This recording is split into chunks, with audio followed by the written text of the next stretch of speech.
Cortisol où là, on est dans l'insécurité émotionnelle, on est dans la peur que l'autre nous quitte, on est dans la peur que l'autre nous rejette, on est dans la peur, en fait, qu'il y ait de la violence verbale, qu'il y ait de la violence physique. Enfin, moi, je le vois souvent dans mes consultations avec les femmes qui ont été, par exemple, dans les violences conjugales ou dans les violences verbales.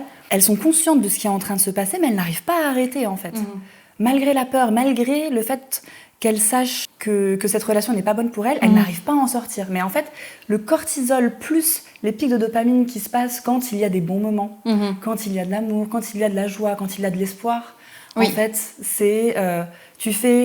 tu alternes comme ça entre cortisol et dopamine et ça crée dans le cerveau un cocktail chimique qui te rend dépendant, en fait, de cette relation-là. Et tu peux avoir la sensation d'être complètement taré, tu vois. Mais purée, je vois que la relation n'est pas bonne pour moi et pourtant j'y reste quand même. Ouais.